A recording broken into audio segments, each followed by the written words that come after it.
Hi നമസ്കാരം, എവർക്കും നമ്മുടെ പുതിയൊരു വീഡിയോയിലേക്ക് സ്വാഗതം. അപ്പോൾ നമ്മൾ ഇന്ന് നോക്കുന്നത് 10th പ്രിലിംസിൻ്റെ സിലബസ് കംപ്ലീഷൻ ചലഞ്ചിൽ നമ്മൾ നോക്കുന്നത് കേരളവുമായി ബന്ധപ്പെട്ടുകൊണ്ടുള്ള അടിസ്ഥാന വിവരങ്ങൾ, 5ാമത്തെ മൊഡ്യൂൾ പറഞ്ഞിട്ടുള്ള കേരളത്തിൻ്റെ അടിസ്ഥാന വിവരങ്ങൾ എന്ന ഭാഗത്തുള്ള ക്വസ്റ്റ്യൻസ് റിവിഷൻ നോക്കിയാലോ. നമുക്ക് ആദ്യത്തെ ഒരു 13 ക്വസ്റ്റ്യൻ സ്കിപ്പ് ചെയ്യുന്നുണ്ട്. നമുക്ക് ലാസ്റ്റ് വെച്ച് നോക്കാം. കുറച്ചത് സ്റ്റേറ്റ്മെൻറ്റ് ടൈപ്പ് ക്വസ്റ്റ്യൻസാണ്. ഇപ്പോൾ ഇതിൽ 13ാമത്തെ ചോദ്യം ഇതാണ്: കേരളത്തിൻ്റെ ഭൂവിസ്തീർണത്തിലാണ്. നമ്മൾ ഏറ്റവും ബേസിക് ആയിട്ടുള്ള കാര്യങ്ങൾ തൊട്ട് എന്ത് ചെയ്യണം, നമ്മൾ പഠിച്ചു പോകേണ്ടതുണ്ട് അല്ലേ. അപ്പോൾ കേരളത്തിൻ്റെ ഭൂവിസ്തീർണം ചോദിച്ചാൽ എത്രയാ? ഓപ്ഷൻ ഡി ആണ് അല്ലേ, 38,863 ചതുരശ്ര കിലോമീറ്റർ ആണ് കേരളത്തിൻ്റെ ഭൂവിസ്തീർണം എന്ന് പറയുന്നത് അല്ലേ. കേരളം എന്നാ നിലവിൽ വന്നത് 1956 നവംബർ 1 എന്ത് ചെയ്യുന്നത്, കേരളം നിലവിൽ വരുന്നത്. 1956 നവംബർ 1 5 ജില്ലകളായിട്ടായിരുന്നു കേരളം നിലവിൽ വന്നത് അല്ലേ. ഏതൊക്കെ ജില്ലകളുണ്ടായിരുന്നു കേരളം രൂപീകൃതമാകുന്ന സമയത്ത്? തിരുവനന്തപുരം, കൊല്ലം, കോട്ടയം, തൃശ്ശൂർ, മലബാർ അല്ലെ, ഈ ജില്ലകളായിരുന്നു 1956 കേരളം രൂപീകൃതമാകുന്ന സമയത്തുണ്ടായിരുന്ന ജില്ലകളുടെ എണ്ണം എന്ന് പറയുന്നത്. കേരളത്തിന്റെ വിസ്തീർണം ചോദിച്ചാൽ എത്രയാ? 38,863 ചതുരശ്ര കിലോമീറ്റർ ആണ്. ജില്ലകൾ 14 തലസ്ഥാനം എവിടെയാ? തിരുവനന്തപുരത്ത്. ഏറ്റവും വലിയ ജില്ല ചോദിച്ചാൽ ഇടുക്കി ജില്ല. ഏറ്റവും ചെറിയ ജില്ലയാണെങ്കിൽ ആലപ്പുഴയാണ്. ജില്ലാ പഞ്ചായത്തുകൾ എത്രയാ? 14 ജില്ലാ പഞ്ചായത്തുകൾ. ബ്ലോക്ക് പഞ്ചായത്ത് 152, ഗ്രാമപഞ്ചായത്ത് 941. റവന്യൂ ഡിവിഷനുകൾ ചോദിച്ചാൽ 27 റവന്യൂ ഡിവിഷനുകളുണ്ട്. താലൂക്കുകളാണെങ്കിൽ 78 താലൂക്കുണ്ട്. കോർപ്പറേഷൻ 6 നഗരസഭ 87, നിയമസഭാ മണ്ഡലങ്ങൾ 140, അതുപോലെ രാജ്യസഭാ മണ്ഡലങ്ങൾ 9 അല്ലേ. നമുക്കറിയാം 140 നിയമസഭാ മണ്ഡലങ്ങളിൽ 16 എന്താണ്? പട്ടികജാതി പട്ടിക വർഗ സംവരണ മണ്ഡലങ്ങളാണ്. അതിൽ തന്നെ, അതായത് 16 തന്നെ 14 പട്ടികജാതി സംവരണ മണ്ഡലങ്ങളാണ്. 2 പട്ടിക വർഗത്തിന് വേണ്ടിയിട്ട് സംവരണം ചെയ്തിരിക്കുന്നത്. അത് ഏതൊക്കെയാ? വയനാട് ജില്ലയിലെ സുൽത്താൻ ബത്തേരിയും മാനന്തവാടിയും അല്ലെ, മാനന്തവാടിയുമാണ്. ലോക്സഭാ മണ്ഡലങ്ങൾ നമ്മൾ പറഞ്ഞു 20 ലോക്സഭാ മണ്ഡലങ്ങളാണ്. അതിൽ 2 ഷെഡ്യൂൾഡ് കാസ്റ്റ്, അതായത് നമ്മുടെ പട്ടികജാതി വിഭാഗത്തിന് വേണ്ടിയിട്ട് സംവരണം ചെയ്ത അത് ആലത്തൂരും മാവേലിക്കരയുണ്ട്. ആലത്തൂരും മാവേലിക്കരയാണ്. രാജ്യസഭാ സീറ്റുകൾ എത്രയാ? 9 രാജ്യസഭാ സീറ്റുകളാണ് കേരളത്തിനുള്ള. 9 രാജ്യസഭാ സീറ്റുകൾ. ഇനി ഇന്ത്യൻ സംസ്ഥാനങ്ങളിൽ വലിപ്പത്തിൽ കേരളത്തിന്റെ സ്ഥാനം ചോദിച്ചാൽ എത്രയാ? 21 കേട്ടോ. വലിപ്പത്തിൽ കേരളത്തിന്റെ സ്ഥാനം ചോദിച്ചാൽ 21ാമതാണ്. ഇനി ജനസംഖ്യയിൽ കേരളത്തിന്റെ സ്ഥാനം ചോദിച്ചാൽ എത്രയാ? സംസ്ഥാനങ്ങൾക്കിടയിൽ കേരളത്തിലെ ജനസംഖ്യയിൽ സ്ഥാനം ചോദിച്ചാൽ എത്രയാ? കേരളത്തിന്റെ സ്ഥാനം 13 കേട്ടോ. കേരളത്തിന്റെ 13ാം സ്ഥാനമാണ്. ജനസംഖ്യയിൽ 13. ഇനി 2ാമത്തെ ചോദ്യം എന്താ? കേരളത്തിന്റെ തീരദേശ ദൈർഘ്യം എത്രയാണ്? കേരളത്തിന്റെ തീരദേശ ദൈർഘ്യം ചോദിച്ചാൽ ഇതിന് ഈയിടെയായിട്ട് ആൻസർ കൊടുത്തിരിക്കുന്നത് 590 PSC ആൻസർ ആയിട്ട് കൊടുക്കുന്നത്. നമ്മൾ ഇതുവരെ പഠിച്ചത് എത്രയായിരുന്നു? 580 ആയിരുന്നു അല്ലേ. പക്ഷെ എന്ത് ചെയ്തിട്ടുണ്ട്? തീരദേശം വർദ്ധിച്ചിട്ടുണ്ട് എന്ന് തന്നെയാണ് നമ്മൾ സൈറ്റൊക്കെ നോക്കുന്ന സമയത്ത് നമുക്ക് കാണുന്നത്. അപ്പോൾ കേരളത്തിന്റെ തീരദേശ ദൈർഘ്യം 2 വാല്യൂ ഓർത്ത് വെക്കുക നിങ്ങൾ. ഒന്ന് 580 ഓർത്ത് വെക്കുക, 590 ഓർത്ത് വെക്കുക. 590 ഉണ്ടെങ്കിൽ നിങ്ങൾ എഴുതണം 590 തന്നെ എഴുതണം കേട്ടോ. ഇനി 15ാമത്തെ ചോദ്യം: കേരളത്തിന്റെ തെക്ക് കിഴക്ക് ഭാഗത്തായിട്ട് സ്ഥിതി ചെയ്യുന്ന സംസ്ഥാനം ഏതാ? കേരളത്തിന്റെ തെക്ക് കിഴക്ക് ഭാഗത്തായിട്ട് സ്ഥിതി ചെയ്യുന്ന സംസ്ഥാനം ചോദിച്ചാൽ ഏതായിരിക്കും? തമിഴ്നാട് അല്ലെ. ഓപ്ഷൻ എ ആണ് തമിഴ്നാട്. ഇനി 16ാമത്തെ ചോദ്യം: കേരളത്തിന്റെ വടക്ക് ഭാഗത്ത് സ്ഥിതി ചെയ്യുന്ന സംസ്ഥാനം ഏതാ? കേരളത്തിന്റെ വടക്ക് ഭാഗത്ത് സ്ഥിതി ചെയ്യുന്ന സംസ്ഥാനം ചോദിച്ചാലും ഏതാ? കർണാടകയാണ് അല്ലെ. Option B Karnataka. 17ാമത്തെ ചോദ്യം: കേരളത്തിന്റെ പടിഞ്ഞാറ് ഭാഗം ഏതാണ്? കേരളത്തിന്റെ പടിഞ്ഞാറ് ഭാഗത്ത് ഏതാണ്? കേരളത്തിന്റെ പടിഞ്ഞാറ് ഭാഗത്ത് അറബിക്കടൽ അല്ലെ. ഓപ്ഷൻ എ ആണ് അറബിക്കടൽ അല്ലെ. കേരളത്തിന്റെ പടിഞ്ഞാറ് ഭാഗത്ത് ഏതാ? അറബിക്കടലാണ്. ഇത് നമ്മൾ കേരളത്തിന്റെ അതിരുകളാണ് പഠിക്കുന്നത്. ഇനി ഡെക്കാൻ പീഠഭൂമിയുടെ ഭാഗമായിട്ടുള്ള കേരളത്തിലെ പ്രദേശം ഏതാണ്? ഡെക്കാൻ പീഠഭൂമിയുടെ ഭാഗമായിട്ടുള്ള കേരളത്തിലെ പ്രദേശം ചോദിച്ചാൽ ഏതാ? വയനാട് പീഠഭൂമി അല്ലെ. വയനാടാണ് ഡെക്കാൻ പീഠഭൂമിയുടെ ഭാഗമായിട്ടുള്ള കേരളത്തിന്റെ ഭാഗം ചോദിച്ചാൽ ഏതാ? വയനാടാണ്. ഇനി 19ാം ചോദ്യം: പ്രധാനമായിട്ടും പർവ്വതങ്ങൾ ഉൾപ്പെടുന്ന ഭൂപ്രകൃതി വിഭാഗം ഏതാണ്? അതായത് ഭൂപ്രകൃതി അനുസരിച്ചിട്ട് കേരളത്തെ 3 തിരിച്ചിട്ടുണ്ട് അല്ലെ. ഏതൊക്കെയാ? മലനാട്, ഇടനാട്, തീരപ്രദേശം. അങ്ങനെ 3 തിരിച്ചിരിക്കുന്നത്. ഇതിൽ ഇവിടെ ചോദിച്ചിരിക്കുന്ന പ്രധാനമായിട്ടും പർവ്വതങ്ങൾ ഉൾപ്പെടുന്ന പ്രകൃതി വിഭാഗം ഏതാണ്? പ്രധാനമായിട്ടും പർവ്വതങ്ങൾ ഉൾപ്പെടുന്ന പ്രകൃതി വിഭാഗം ചോദിച്ചാൽ ഏതാ? മലനാടാട്ടോ. മലനാടാണ്. ഓപ്ഷൻ എ ആണ്, മലനാടാണ്. മലനാട് എത്ര ശതമാനമാണെന്ന് ചോദിച്ചാൽ 48% എന്താണ്? കേരളത്തിൽ മലനാടാണ്. ഇനി 20ാമത്തെ ചോദ്യം, പുതുച്ചേരിയുടെ ഭാഗമായിട്ടുള്ളതും കേരളത്തിൽ സ്ഥിതി ചെയ്യുന്നതുമായിട്ടുള്ള പ്രദേശം ഏതാണ്? പുതുച്ചേരിയുടെ ഭാഗമായിട്ടുള്ളതും കേരളത്തിൽ സ്ഥിതി ചെയ്യുന്നതുമായിട്ടുള്ള പ്രദേശം ചോദിച്ചാൽ ഏതാ? ഓപ്ഷൻ ബി ആണ്, മാഹി ആണ് അല്ലെ. പുതുച്ചേരിയുടെ ഭാഗമായിട്ടുള്ളതും കേരളത്തിൽ സ്ഥിതി ചെയ്യുന്നതുമായിട്ടുള്ള പ്രദേശമാണ് ഏത്? മാഹി. ഇനി 21ാമത്തെ ചോദ്യം, കർണാടക, തമിഴ്നാട് എന്നീ സംസ്ഥാനങ്ങളുമായിട്ട് അതിർത്തി പങ്കിടുന്ന കേരളത്തിലെ ഏക ജില്ല ഏതാണ്? ഏതാ? കർണാടകയും തമിഴ്നാടുമായിട്ട് അതിർത്തി പങ്കിടുന്ന കേരളത്തിലെ ഏക ജില്ലയാണ് ഏത്? വയനാട് അല്ലെ. ഓപ്ഷൻ ഡി വയനാടാണ്. തമിഴ്നാട്, കർണാടക എന്നീ സംസ്ഥാനങ്ങളുമായിട്ട് അതിർത്തി പങ്കിടുന്ന താലൂക്ക് ചോദിച്ചാൽ ഏതാ? സുൽത്താൻ ബത്തേരി കേട്ടോ. സുൽത്താൻ ബത്തേരി, വയനാട് ജില്ലയിലെ സുൽത്താൻ ബത്തേരിയാണ് ഇത്. താലൂക്ക് ചോദിച്ചാൽ, ജില്ല ചോദിച്ചാൽ വയനാട്, താലൂക്ക് ചോദിച്ചാൽ സുൽത്താൻ ബത്തേരി. ഇനി ഗ്രാമപഞ്ചായത്താണ് ചോദിക്കുന്നതെങ്കിൽ ഏതാ? അത് നൂൽപ്പുഴ കേട്ടോ. നൂൽപ്പുഴ, അതും വയനാട്ടിൽ തന്നെയാണ്.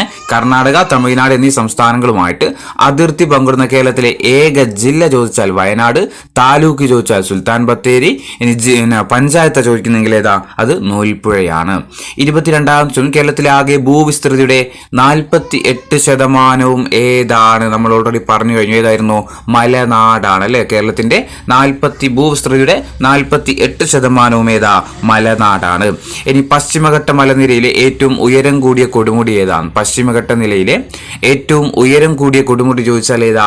ആനമുടി അല്ലെ. പശ്ചിമഘട്ടത്തിലെ ഏറ്റവും ഉയരം കൂടിയ കൊടുമുടി ഏതാ? ആനമുടിയാണ്. എവിടെയാ സ്ഥിതി ചെയ്യുന്നത്? തൊട്ടടുത്ത ക്വസ്റ്റ്യൻ അതാണ്. എവിടെയാ ആനമുടി സ്ഥിതി ചെയ്യുന്ന ജില്ല ചോദിച്ചാൽ ഏതാ? ഇടുക്കി ജില്ലയില. ഇടുക്കി ജില്ലയിലാണ് ഏത് സ്ഥിതി ചെയ്യുന്നത്? ആനമുടി സ്ഥിതി ചെയ്യുന്നത്. ഇനി തെക്കേ ഇന്ത്യയിലെ ഏറ്റവും ഉയരം കൂടിയ കൊടുമുടി ചോദിച്ചാൽ ഏതാ? അതും ആനമുടിയാണ്. ഹിമാലയത്തിന്റെ തെക്ക് ഏറ്റവും ഉയരമുള്ള കൊടുമുടി ചോദിച്ചാലോ? അതും ആനമുടിയാണ്. ഇനി ആനമുടിയുടെ ഉയരം എത്രയാ? 26.95 കേട്ടോ. 26.95 മീറ്റർ ആണ്. 2695 മീറ്റർ ആണ്. അല്ലെങ്കിൽ 88.42 അടി എന്നും പറയാറുണ്ട് കേട്ടോ. 88.42 ഫീറ്റ് അല്ലെങ്കിൽ അടി എന്നും പറയാറുണ്ട്. അപ്പോൾ പശ്ചിമഘട്ട മലനിരയിലെ ഏറ്റവും ഉയരം കൂടിയ കൊടുമുടി ചോദിച്ചാൽ ഏതാ? ആനമുടിയാണ്. തെക്കേ ഇന്ത്യയിലെ ഏറ്റവും ഉയരം കൂടിയ കൊടുമുടി ചോദിച്ചാലും ആനമുടിയാണ്. ഹിമാലയത്തിന്റെ തെക്ക് ഏറ്റവും ഉയരമുള്ള കൊടുമുടി ചോദിച്ചാൽ ഏതാ? അതും ആനമുടിയാണ്. എത്രയാ ഉയരം? 2695 മീറ്റർ അല്ലെങ്കിൽ 88.42 അടി. 8842 അടിയാണ്. ഇനി ഇരവികുളം ദേശീയോദ്യാനത്തിന്റെ തെക്ക് ഭാഗത്തായിട്ട് സ്ഥിതി ചെയ്യുന്ന കൊടുമുടിയാണ് ഏത്? ആനമുടി. ഇരവികുളം ദേശീയോദ്യാനത്തിന്റെ തെക്ക് ഭാഗത്തായിട്ട് സ്ഥിതി ചെയ്യുന്ന കൊടുമുടി ചോദിച്ചാൽ ഏതാ? ആനമുടിയാണ്. ഇനി ആനമുടി സ്ഥിതി ചെയ്യുന്ന പഞ്ചായത്ത് ചോദിച്ചാൽ ഏതാ? മൂന്നാർ കേട്ടോ. ആനമുടി സ്ഥിതി ചെയ്യുന്ന പഞ്ചായത്ത് ചോദിച്ചാൽ ഏതാ? മൂന്നാർ കേട്ടോ. മൂന്നാറാണ്. പിന്നെ അതേപോലെ ആനമല, പളനിമല, ഏലമല എന്നിവ സംഗമിക്കുന്നത് എവിടെയാന്ന് ചോദിച്ചാൽ എവിടെയാ? ആനമുടിയിലാട്ടോ. ആനമല, പളനിമല, ഏലമല എന്നിവ സംഗമിക്കുന്നത് എവിടെയാന്ന് വെച്ചാൽ എവിടെയാ? ആനമുടിയിലാണ്. ഇനി 25ാമത്തെ ചോദ്യം, ആനമുടിയുടെ വടക്ക് സ്ഥിതി ചെയ്യുന്നത് ഏതാ? ആനമുടിയുടെ വടക്ക് ഭാഗത്തായിട്ട് സ്ഥിതി ചെയ്യുന്നത് ഏതാ? നമ്മൾ പറഞ്ഞു ആനമല, പളനിമല, ഏലമല എന്നിവ സംഗമിക്കുന്നത് എവിടെയാ? ആനമുടിയിലല്ലേ. ഇതില് ആനമുടിയുടെ വടക്ക് ഭാഗത്ത് സ്ഥിതി ചെയ്യുന്നത് ഏതാണെന്ന് വെച്ചാൽ ആനമലയാട്ടോ. ഏതാ? ആനമലയാണ്. ഇനി ആനമുടിയുടെ വടക്ക് കിഴക്ക് സ്ഥിതി ചെയ്യുന്ന പ്രധാന സുഖവാസ കേന്ദ്രം ഏതാണ്? ആനമുടിയുടെ വടക്ക് കിഴക്ക് ഭാഗത്തായിട്ട് സ്ഥിതി ചെയ്യുന്ന പ്രധാനപ്പെട്ട സുഖവാസ കേന്ദ്രം ചോദിച്ചാൽ ഏതാ? പളനിമല കേട്ടോ. ഏതാ? പളനിമലയാണ്. ഓപ്ഷൻ സി ആണ്, പളനിമല. അപ്പൊ വടക്ക് ഭാഗത്ത് ഏതാ? ആനമല. വടക്ക് കിഴക്ക് ഭാഗത്തായിട്ട് ഏതാ?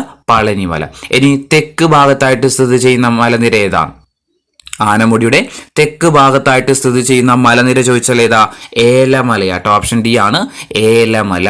28ാമത്തെ ചോദ്യം, ആനമലയുടെ വടക്ക് ഭാഗത്ത് സ്ഥിതി ചെയ്യുന്ന പ്രധാന സുഖവാസ കേന്ദ്രം ഏതാണ്? ആനമലയുടെ വടക്ക് ഭാഗത്ത് സ്ഥിതി ചെയ്യുന്ന പ്രധാനപ്പെട്ട സുഖവാസ കേന്ദ്രം ചോദിച്ചാൽ ഏതാ?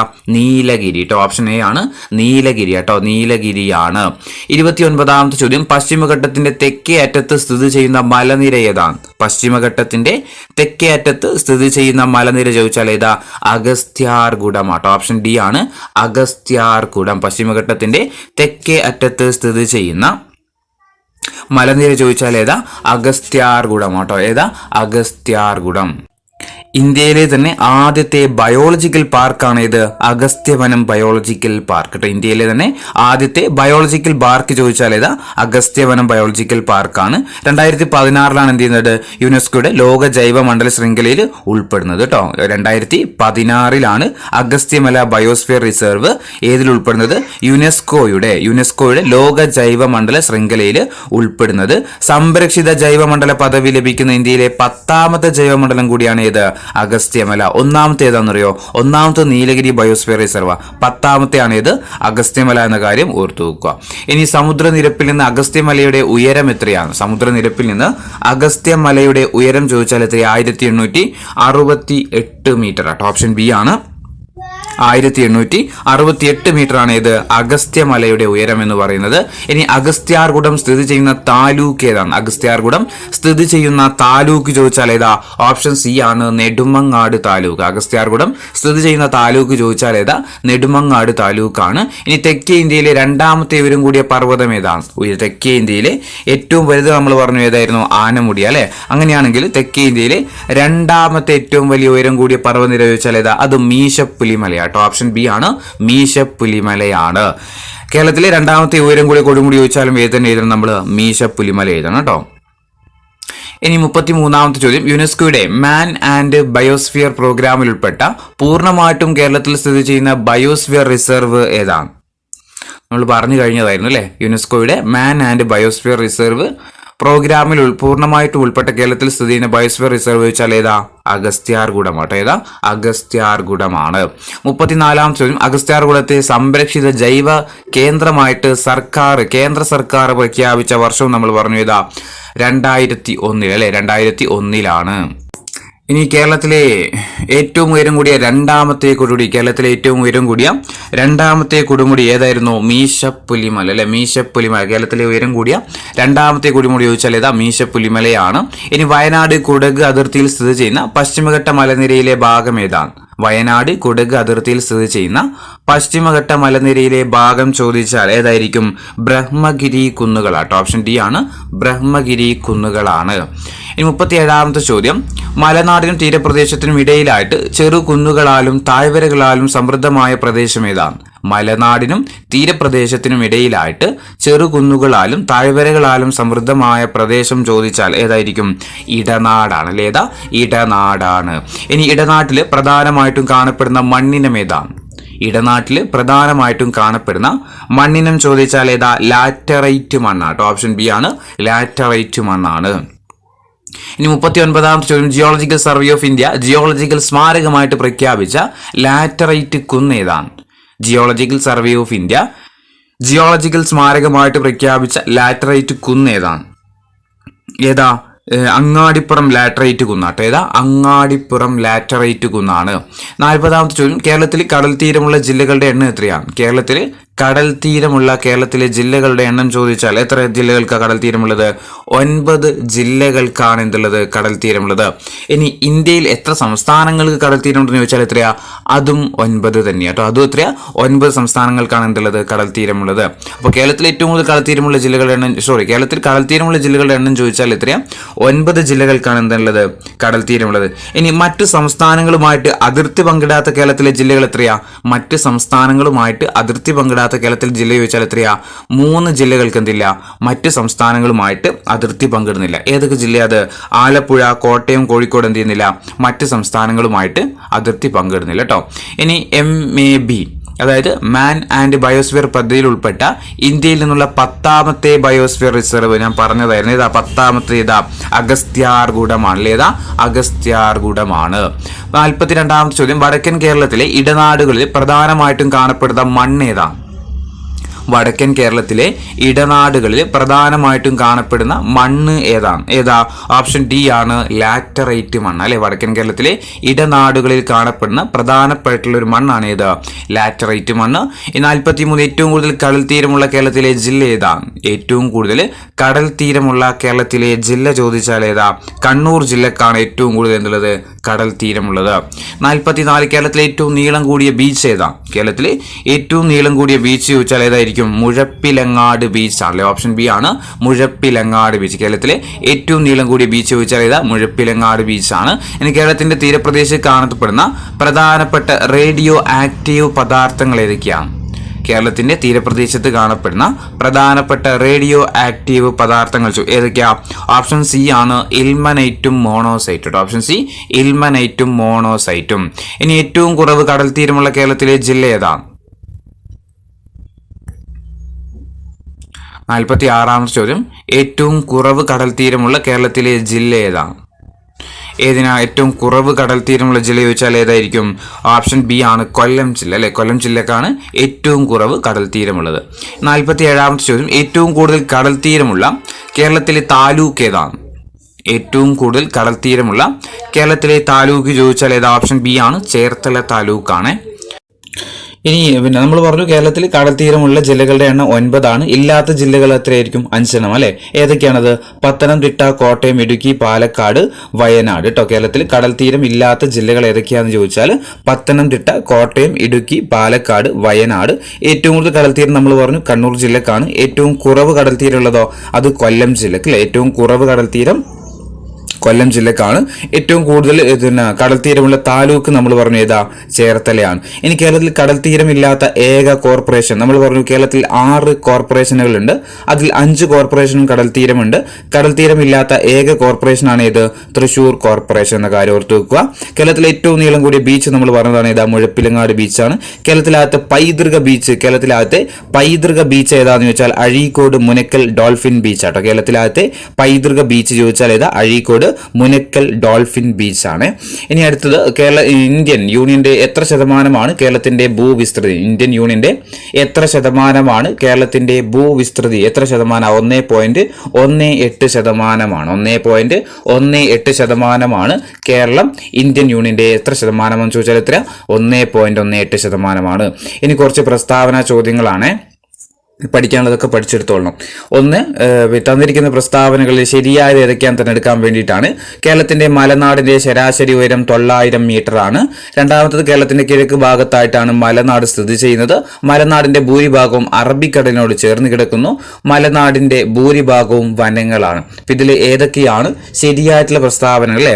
ഒന്നെന്താ? കേരളത്തിന്റെ മലനാടിന്റെ ശരാശരി ഉയരം 900 മീറ്റർ ശരിയാണ്. പഠിച്ചു വെച്ച് പോകണേ, ഒപ്പം പഠിച്ചു പോവാം. അപ്പൊ കേരളത്തിന്റെ മലനാടിന്റെ ശരാശരി ഉയരം ചോദിച്ചാൽ എത്രയാ? 900 മീറ്റർ. കേരളത്തിന്റെ കിഴക്ക് ഭാഗത്തായിട്ടാണ് മലനാട് സ്ഥിതി ചെയ്യുന്നത്. ശരിയാണ്. കേരളത്തിന്റെ കിഴക്ക് ഭാഗത്തായിട്ടാണ് ഇത് സ്ഥിതി ചെയ്യുന്നത്? മലനാട് സ്ഥിതി ചെയ്യുന്നത്. മലനാടിന്റെ ഭൂരിഭാഗവും അറബിക്കടലിനോട് ചേർന്ന് കിടക്കുന്നു.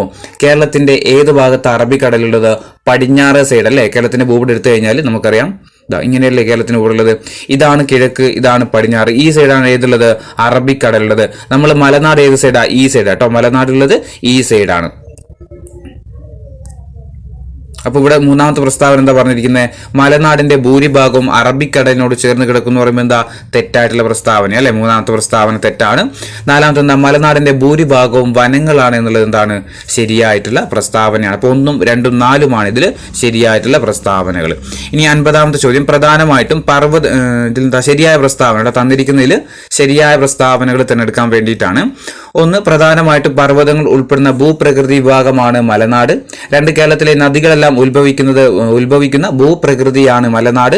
കേരളത്തിന്റെ ആകെ ഭൂവിസ്തൃതിയുടെ 30% മലനാട്. സമുദ്രനിരപ്പിൽ നിന്ന് ഏകദേശം 75 മീറ്ററിൽ കൂടുതൽ ഉയരമുള്ള പ്രദേശങ്ങൾ അറിയപ്പെടുന്നതാണ് മലനാട്. ഇതിൽ ഏതൊക്കെയാണ് ശരിയായിട്ടുള്ള പ്രസ്താവന തിരഞ്ഞെടുക്കാൻ വേണ്ടിയിട്ടല്ലേ? ഏതൊക്കെയാണ് ശരിയായിട്ടുള്ളത്?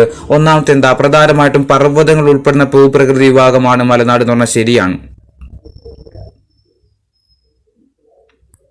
ശരിയായിട്ടുള്ള പ്രസ്താവനയാണ്. 2, കേരളത്തിലെ നദികളെല്ലാം ഉത്ഭവിക്കുന്ന എവിടെ നിന്ന് തന്നെയാണ്?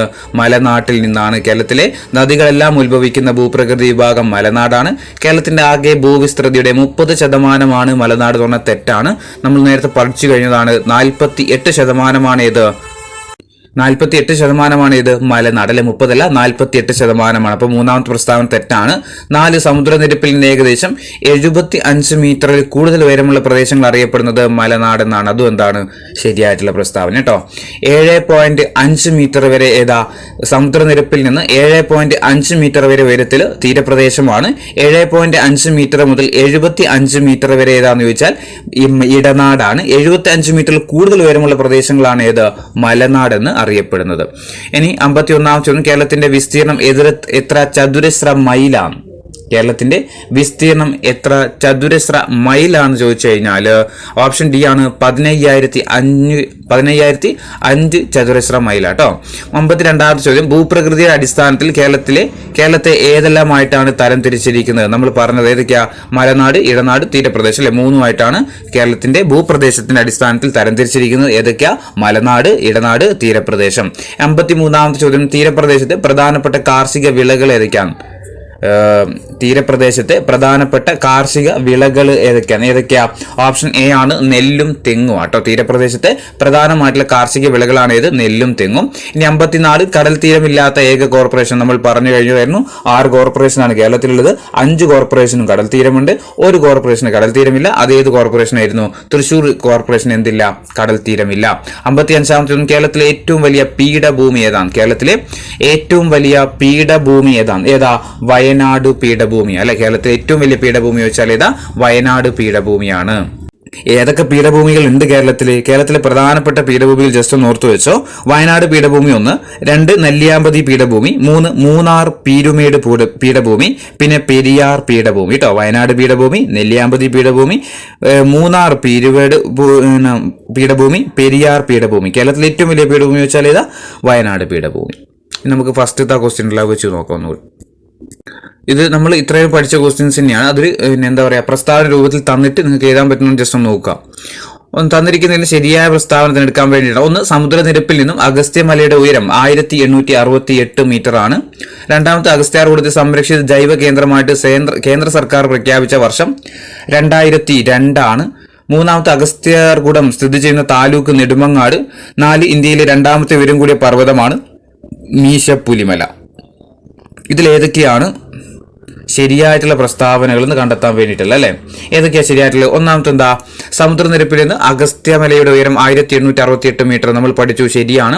അഗസ്ത്യാർകുളത്തെ സംരക്ഷിത ജൈവ കേന്ദ്രമായിട്ട് കേന്ദ്ര സർക്കാർ പ്രഖ്യാപിച്ച വർഷം 2002 ആണ്. ശരിയാണോ? തെറ്റാല്ലേ? നമ്മൾ ഏതാ വർഷം പറഞ്ഞത്? 2001 എന്ത് ചെയ്യുന്നത്? ജൈവ കേന്ദ്രമായിട്ട്, സംരക്ഷിത ജൈവ കേന്ദ്രമായിട്ട് കേന്ദ്ര സർക്കാർ പ്രഖ്യാപിക്കുന്നത്. 2 തെറ്റാണ്. 3ാമത്തെ എന്താ? അഗസ്ത്യാർകുളം സ്ഥിതി ചെയ്യുന്ന താലൂക്ക് തിരുവനന്തപുരം ജില്ലയിലെ നെടുമങ്ങാട് താലൂക്ക്. തെക്കേ ഇന്ത്യയിലെ 2ാമത്തെ ഉയരം കൂടിയ പർവ്വതം കൂടിയാണ് ഏത്? മീശപ്പുലിമല എന്ന കാര്യം ഓർത്തു നോക്കണം അല്ലെ. അപ്പോൾ 1, 3, 4 ഇതിൽ ശരിയായിട്ടുള്ള പ്രസ്താവനകൾ. ഇനി മലനാട്ടിലെ പ്രധാനപ്പെട്ട കാർഷിക വിളകൾ ഏതൊക്കെയാണ്? മലനാടിന്റെ പ്രധാനപ്പെട്ട കാർഷിക വിളകൾ ഏതൊക്കെയാ? 1, തേയില മലനാട്ട് കൃഷി ചെയ്യുന്നുണ്ട്, കാപ്പി കൃഷി ചെയ്യുന്നുണ്ട്, റബ്ബർ കൃഷി ചെയ്യുന്നുണ്ട്, ഏലം കൃഷി ചെയ്യുന്നുണ്ട്. ഇതൊക്കെ എന്ത് തന്നെയാണ്? മലനാട്ടിലെ പ്രധാനപ്പെട്ട കാർഷിക വിളകളാണ് കേട്ടോ. മലനാട്ടിലെ പ്രധാനപ്പെട്ട കാർഷിക വിളകൾ ഓർത്ത് വെക്കുക: തേയില, കാപ്പി, റബ്ബർ, ഏലം. ഇനി ഇടനാട്ടിലും ഏത് ചെയ്യാറുണ്ട്? റബ്ബർ കൃഷി ചെയ്യാറുണ്ട് കേട്ടോ. ഇനി 3ാമത്തെ ചോദ്യം തന്നിരിക്കുന്നതിൽ നിന്ന് ശരിയായ പ്രസ്താവനകൾ തിരഞ്ഞെടുക്കുക. 1, പശ്ചിമഘട്ട മലനിരയിലെ ഏറ്റവും ഉയരം കൂടിയ കൊടുമുടിയാണ് ആനമുടി. 2, ആനമുടിയുടെ ഉയരം 26.95 മീറ്റർ ആണ്. കേരളത്തിലെ ഏറ്റവും വലിയ കൊടുമുടിയാണ് ആനമുടി. വടക്കേ ഇന്ത്യയിലെ ഏറ്റവും ഉയരം കൂടിയ കൊടുമുടിയാണ് ആനമുടി. ഇത് ഏതൊക്കെയാണ് ശരിയായിട്ടുള്ള പ്രസ്താവനകൾ എന്ന് കണ്ടെത്തുക. നോക്കിയാലോ. 1ാമത്തെ എന്താ? പശ്ചിമഘട്ട മലനിരയിൽ ഏറ്റവും ഉയരം കൂടിയ കൊടുമുടിയാണ് ആനമുടി. ശരിയാണ്. ഉയരം എത്രയാ? 26.95 ശരിയാണ്. കേരളത്തിലെ ഏറ്റവും വലിയ കൊടുമുടി ചോദിച്ചാൽ ഏതാ? ആനമുടിയാണ്. വടക്കേ ഇന്ത്യയിലെ ഏറ്റവും വലിയ കൊടുമുടിയല്ല, തെക്കേ ഇന്ത്യയിലെ ഏറ്റവും ഉയരം കൂടിയ കൊടുമുടിയാണ് ഏത്? ആനമുടി. അപ്പോൾ 1, 2, 3 ഇതിൽ ശരിയായിട്ടുള്ള പ്രസ്താവനകൾ. 4ാമത്തെ ചോദ്യം താഴെ തന്നിരിക്കുന്നവയിൽ നിന്ന് ശരിയായ പ്രസ്താവനകൾ തിരഞ്ഞെടുക്കാം.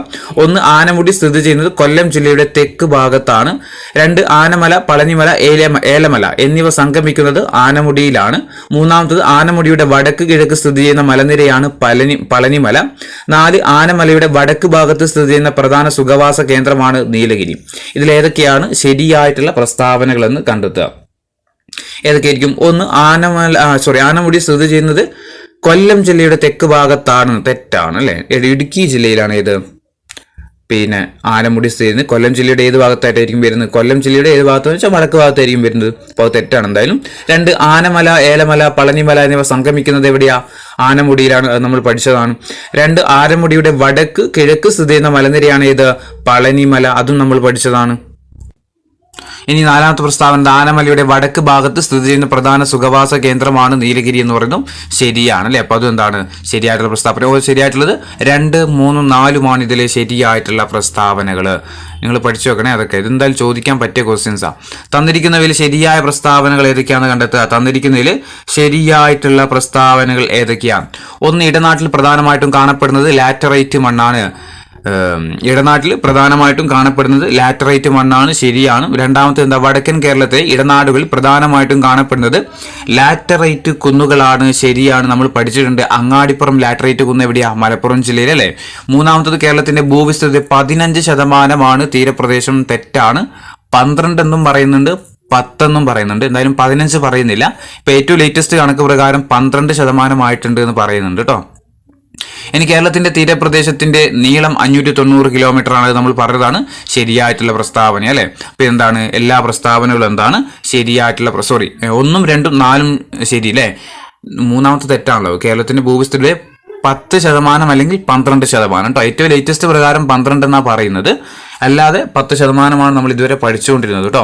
പക്ഷെ അപ്പോൾ മൂന്നാമത്തെ പ്രസ്താവന തെറ്റാണ്. കേരളത്തിന്റെ തീരപ്രദേശത്തിന്റെ നീളം 590 കണക്കാക്കണം. ഇടനാട്ടിൽ പ്രധാനമായിട്ടും കാണപ്പെടുന്നത് ലാറ്ററൈറ്റ് മണ്ണ്. ശരിയാണ്. വടക്കൻ കേരളത്തിലെ ഇടനാടുകൾ പ്രധാനമായിട്ടും കാണപ്പെടുന്ന ലാറ്ററൈറ്റ് കുന്നുകളാണ്. കേരളത്തിന്റെ ഭൂവിസ്തൃതിയുടെ 10% അല്ലെങ്കിൽ 12% ഏത്? തീരപ്രദേശം. കേരളത്തിന്റെ തീരപ്രദേശത്തിന്റെ നീളം ചോദിച്ചാൽ അത് 590 കിലോമീറ്റർ ആണ്. ആറാമത്തെ ചോദ്യം, തന്നിരിക്കുന്നവയിൽ നിന്ന് ശരിയായ പ്രസ്താവനകൾ തിരഞ്ഞെടുക്കാൻ വേണ്ടിയിട്ടാണ്. തീരദേശ ദൈർഘ്യത്തിൽ ഇന്ത്യൻ സംസ്ഥാനങ്ങൾക്കിടയിൽ കേരളത്തിന്റെ സ്ഥാനം 3 ആണ്. തെറ്റാണ്. എത്രയാ? 5-ാമതാണ്. കേരളത്തിൽ കടൽത്തീരമുള്ള ജില്ലകളുടെ എണ്ണം 9. ശരിയാണ്. ഏറ്റവും കൂടുതൽ കടൽത്തീരമുള്ള കേരളത്തിലെ ജില്ലയാണ് കോഴിക്കോട്. തെറ്റാണ്. എവിടെയാ? കണ്ണൂർ ജില്ലക്കാണ്. ഏറ്റവും കുറവ് കടൽത്തീരമുള്ള കേരളത്തിലെ ജില്ലയാണ് കൊല്ലം ജില്ല. അതെന്താണ്? ശരിയാണ്. അപ്പൊ ശരിയായിട്ടുള്ള പ്രസ്താവനകൾ ഏതൊക്കെയുള്ളൂ? കേരളത്തിലെ കടൽത്തീരമുള്ള ജില്ലകളുടെ എണ്ണം 9 എന്നും അതുപോലെ ഏറ്റവും കുറവ് കടൽത്തീരമുള്ള കേരളത്തിലെ ജില്ല കൊല്ലം. അത് 2 പ്രസ്താവന മാത്രമേ എന്തുള്ളൂ ശരിയായിട്ടുള്ളൂ. 2ഉം 4ഉം അല്ലെ. ഓപ്ഷൻ എ ആണ് 2ഉം 4ഉം. അപ്പോൾ തീരദേശ ദൈർഘ്യത്തിൽ ഇന്ത്യൻ സംസ്ഥാനങ്ങൾക്കിടയിൽ കേരളത്തിന്റെ സ്ഥാനം ചോദിച്ചാൽ 5-ാമതാണ്. അതുപോലെ ഏറ്റവും കൂടുതൽ കടൽത്തീരമുള്ള കേരളത്തിലെ ജില്ല ഏതായിരുന്നു? നമ്മുടെ കണ്ണൂർ ജില്ലയാണ്. 7-ാമത്തെ ചോദ്യം, തന്നിരിക്കുന്ന പ്രസ്താവനയിൽ നിന്ന് ശരിയായിട്ടുള്ള പ്രസ്താവന തന്നെ കണ്ടെത്താൻ വേണ്ടിയിട്ടാണ്. ഏറ്റവും കൂടുതൽ കടൽത്തീരമുള്ള കേരളത്തിലെ താലൂക്ക് മുഴപ്പിലങ്ങാട്. തെറ്റാണ്. ഏതാ? ചേർത്തല താലൂക്ക് അല്ലെ. രണ്ടാമത്തെ എന്താ? കേരളത്തിലെ ഏറ്റവും നീളം കൂടിയ ബീച്ചാണ് മുഴപ്പിലങ്ങാട് ബീച്ച്. ശരിയാണ്. തീരപ്രദേശത്ത് കാണപ്പെടുന്ന പ്രധാനപ്പെട്ട റേഡിയോ ആക്റ്റീവ് പദാർത്ഥങ്ങളാണ് ഇൽമനൈറ്റും മോണോസൈറ്റും. ശരിയാണ്. കേരളത്തിലെ ഏക ഡ്രൈവിൻ ബീച്ചാണ് ചേർത്തല. തെറ്റാണ്. ഏതായിരുന്നു? മുഴപ്പിലങ്ങാട് അല്ലെ. കേരളത്തിലെ ഏക ഡ്രൈവിൻ ബീച്ച് ചോദിച്ചാൽ ഇതാ മുഴപ്പിലങ്ങാട് ബീച്ചാണ് അല്ലെ. അപ്പൊ ഇതിൽ ശരിയായിട്ടുള്ള പ്രസ്താവനകൾ ഏതൊക്കെയുള്ളൂ? 2ഉം 3ഉമാണ് ഇതിൽ ശരിയായിട്ടുള്ള പ്രസ്താവനകൾ. പഠിച്ചു വെക്കണം. ഏറ്റവും കൂടുതൽ കടൽത്തീരമുള്ള കേരളത്തിലെ താലൂക്ക് ചോദിച്ചാൽ ചേർത്തലയാണ്. കേരളത്തിലെ ഏറ്റവും നീളം കൂടിയ ബീച്ച് ചോദിച്ചാൽ ഇതാ മുഴപ്പിലങ്ങാട്. തീരപ്രദേശത്ത് കാണപ്പെടുന്ന പ്രധാനപ്പെട്ട റേഡിയോ ആക്റ്റീവ് പദാർത്ഥങ്ങളാണ് ഇൽമനൈറ്റും മോണോസൈറ്റും. കേരളത്തിലെ ഏക ഡ്രൈവിൻ ബീച്ചാണ് ഇത് മുഴപ്പിലങ്ങാട്. ഇനി 8-ാമത്തെ ചോദ്യം, നൽകിയിരിക്കുന്നതിന് ശരിയായ പ്രസ്താവനകൾ തിരഞ്ഞെടുക്കുക. 1, ചാവക്കാട്, സ്നേഹതീരം, മുനക്കൽ, വാടനപ്പള്ളി എന്നീ ബീച്ചുകൾ സ്ഥിതി ചെയ്യുന്നത് തൃശൂർ ജില്ലയിലാണ്. രണ്ടാമത്തത്, പടിഞ്ഞാറേക്കര, വാക്കാട്, പൊന്നാനി എന്നീ ബീച്ചുകൾ സ്ഥിതി ചെയ്യുന്നത് മലപ്പുറം ജില്ലയിലാണ്. 3, ബേപ്പൂർ, മാറാട്, കാപ്പാട് എന്നീ ബീച്ചുകൾ സ്ഥിതി ചെയ്യുന്നത് കോഴിക്കോട് ജില്ലയിലാണ്. 4-ാമത്തത്, പയ്യാമ്പലം, ധർമ്മടം, മുഴപ്പിലങ്ങാട് എന്നീ ബീച്ചുകൾ സ്ഥിതി ചെയ്യുന്നത് കണ്ണൂർ ജില്ലയിലാണ്. ഇതിൽ ഏതൊക്കെയാണ് ശരിയായിട്ടുള്ള പ്രസ്താവനകളെന്ന് കണ്ടുപിടിക്കുക. അപ്പോൾ ബീച്ചുകൾ ഏത് ജില്ലയിലാണെന്ന് അറിഞ്ഞാൽ മാത്രമേ എന്ത് ചെയ്യാൻ പറ്റുള്ളൂ?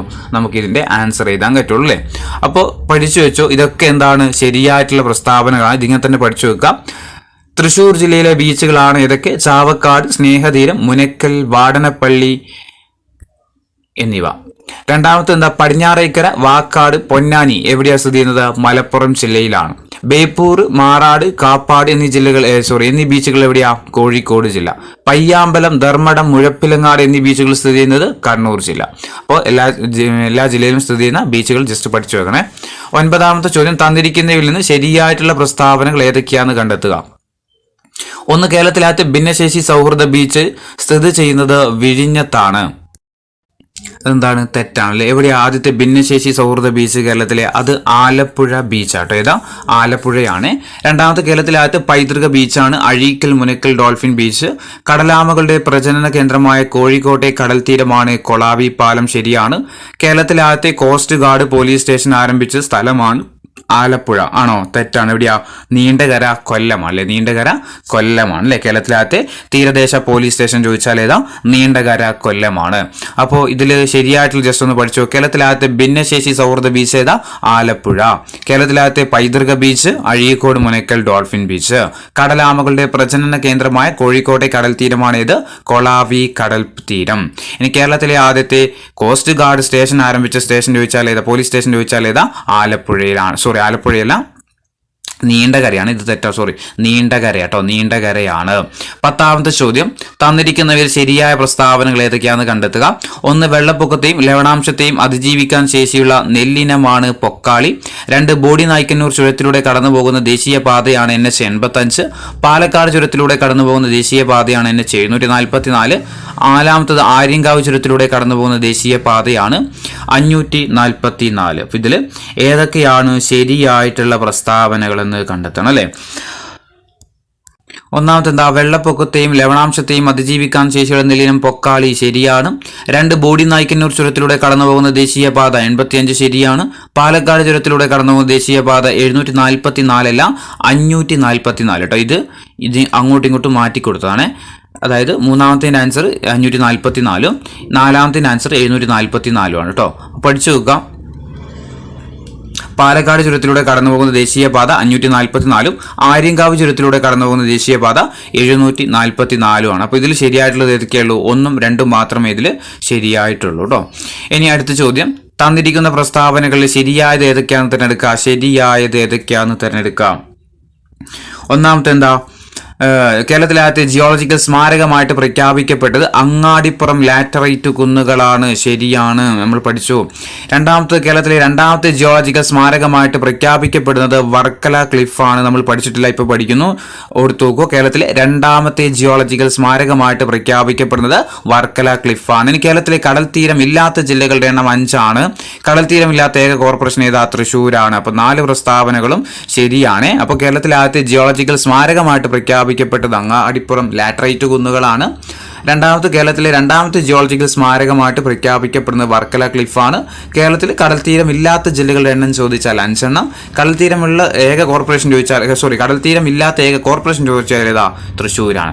12ാമത്തെ ചോദ്യം, അവസാനത്തെ ചോദ്യമാണ്. തന്നിരിക്കുന്നതിൽ തെറ്റായ പ്രസ്താവന ഏതാണെന്ന് കണ്ടെത്തുക. തെറ്റാണ്. 1 മലനാടിനും തീരപ്രദേശത്തിനും ഇടയിലായിട്ട് ചെറുകുന്നുകളാലും താഴ്വരകളാലും സമൃദ്ധമായ പ്രദേശമാണ് ഇടനാട്.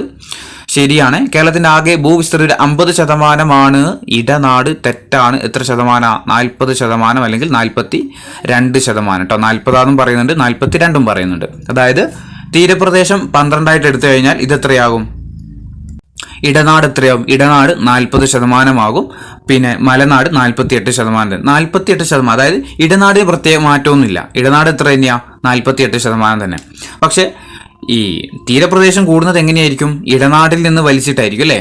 അപ്പോൾ ഇടനാട് 40 ആണെങ്കിൽ മലനാട് തീരപ്രദേശം എത്രയാവും? 12% ആവും. ഇനി തീരപ്രദേശം 10 ആണെങ്കിൽ മലനാട് എത്രയാവും? 12%. ഓക്കെ, ചെറിയൊരു വേരിയേഷൻ ഇപ്പം നടന്നിട്ടുണ്ട്. അപ്പോൾ ഇതെന്തായാലും എന്താണ്? തെറ്റായിട്ടുള്ള പ്രസ്താവന കേട്ടോ. ആകെ ഭൂവിസ്തൃതിയുടെ 50% ഇടനാട് എന്നുള്ളത് എന്തായാലും തെറ്റാണ്. ഇനി അടുത്തെന്താ? ഇടനാടിന്റെ കിഴക്കേ അതിരാണ് തീരപ്രദേശം. മലനാട്, ഇടനാട്, തീരപ്രദേശം അല്ലെ? ഇടനാടിന്റെ കിഴക്കേ അതിരാണ് തീരപ്രദേശം. ശരിയാണോ? തെറ്റാണല്ലേ. പടിഞ്ഞാറേ അതിരാണ് ഏത്? തീരപ്രദേശം. ഇടനാടിന്റെ പടിഞ്ഞാറേ അതിരാണ് മലനാട്. അത് ശരിയാണോ? ഇടനാടിന്റെ പടിഞ്ഞാറേ അതിരാണ് മലനാട്. അതും എന്താണ്? തെറ്റായിട്ടാണ്. അപ്പോൾ ഏതൊക്കെയാണ് തെറ്റുള്ളത്? നമ്മൾ തെറ്റല്ലേ പറഞ്ഞിരിക്കുന്നത്? 2, 3, 4 എന്താണ് തെറ്റായിട്ടുള്ള പ്രസ്താവന? ഓപ്ഷൻ ബി ആണ്. 2, 3, 4 എന്താണ്? തെറ്റാണ്. അപ്പോൾ അതൊക്കെ നമുക്ക് ശരിയാക്കി പഠിക്കാം. മലനാടിനും തീരപ്രദേശത്തിനും ഇടയിലായിട്ട് ചെറുകുന്നുകളാലും താഴ്വരകളാലും സമൃദ്ധമായ പ്രദേശമാണ് ഏത്? ഇടനാട്. 2, കേരളത്തിന്റെ ആകെ ഭൂവിസ്തൃതിയുടെ 50% തെറ്റാണ്. ഇത്രയും മലനാട് ഇടനാട് എത്രയാണ് പറയുന്നത്?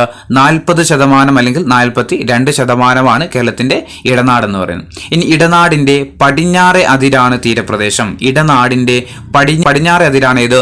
തീരപ്രദേശം. ഇടനാടിന്റെ കിഴക്കേ അതിരാണ് ഏത്? മലനാട്. ഇടനാടിന്റെ കിഴക്കേ അതിരാണ് മലനാട്. അപ്പൊ ഇത്രയും ക്വസ്റ്റ്യൻസ് ആട്ടോ ഉള്ളത് നമ്മൾ ഇന്ന് നോക്കുന്നത്.